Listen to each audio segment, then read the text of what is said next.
have our next speaker, Dr. MRITTIKA SEN. She'll be talking on intravitreal topotecan for vitreous seeds in retinoblastoma, long-term review of 91 lines.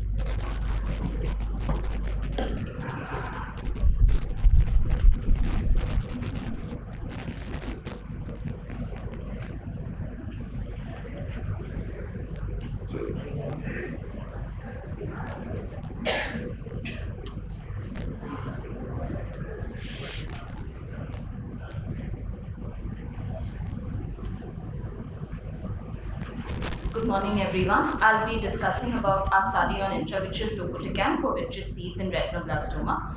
The authors have no conflict of interest. So as we have seen from the previous papers that retinoblastoma is one of the most successfully treated childhood malignancies. However, vitreous seeds remain one of the major causes where enucleation is required, because these are tumor aggregates of tumor cells which are found in the avascular vitreous, and they are relatively resistant to the traditional intravenous chemotherapy. With the advent of intraarterial chemotherapy, the outcome has been better, but it is intravitreal chemotherapy that has been a game changer.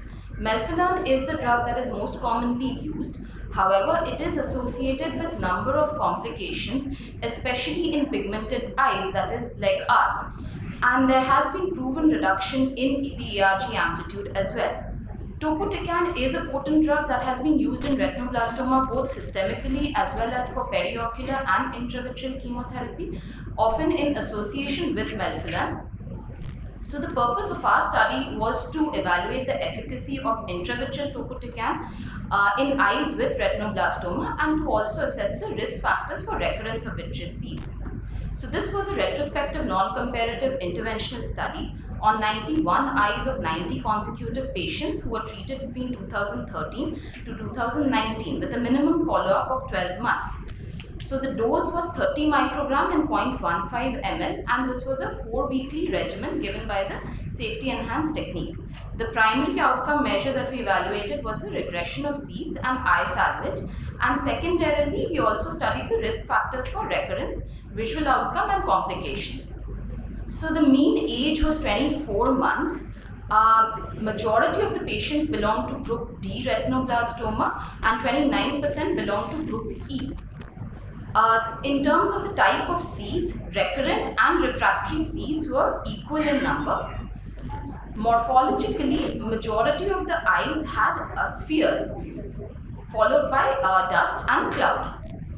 A total of 317 intravitreal topotecan injections were given, and the median period was 3 months, showing regression in 90 eyes at a median period of 2 months.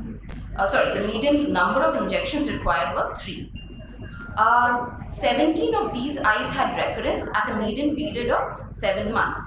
Of these, 13 eyes had recurrent vitreous seeds along with recurrent intraocular tumor. Increasing age and recurrence of the main tumor were the risk factors which were found to be significant in terms of risk factors for recurrence of vitreous seeds. When we looked at the morphology, clouds were most resistant, requiring maximum number of injections, a median of 5. They were also the most refractory, nearly 27%, and 36% required tandem intravitreal therapy additionally along with melphalan. Dust was the most responsive, while spheres showed maximum number of recurrence, almost 24%. At a mean follow-up of 43 months, life salvage was attained in 100% of the patients, eye salvage in 84%, 14 patients had to undergo enucleation, and of these, only 3 had active vitreous seeds. So vitreous seed regression was achieved in 97%. In patients in whom we could evaluate the visual acuity, 53% had vision more than 20/200. Cataract was the most common complication which was seen. So although there are a number of studies which have been published on intravitreal chemotherapy, I'll be just discussing the recent and more relevant ones. Just using intravitreal topotecan, it was done by the same group in 2018 with 17 patients. They had 100% regression, but they did not include group E, unlike us.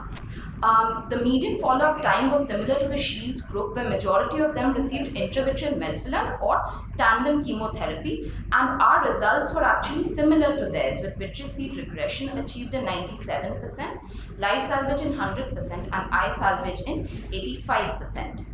So to conclude, intravitreal chemotherapy by a 4-weekly regimen is effective against refractory and recurrent vitreous seeds.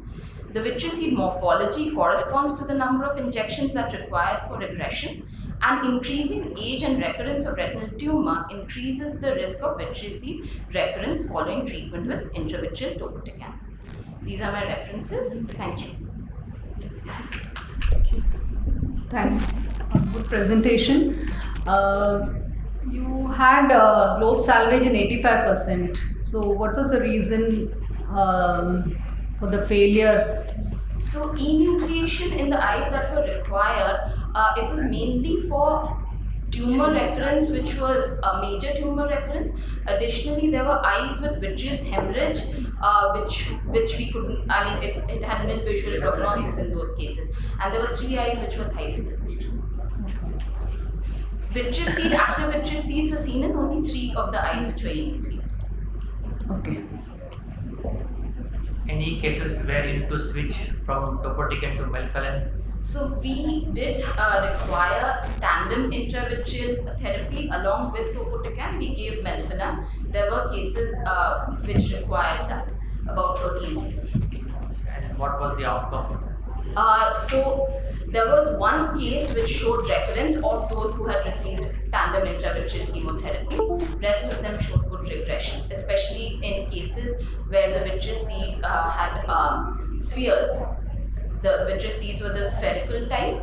They required more of the tandem intravitreal chemotherapy, and that's why probably if we have such morphology, maybe we should initiate tandem intravitreal chemotherapy earlier.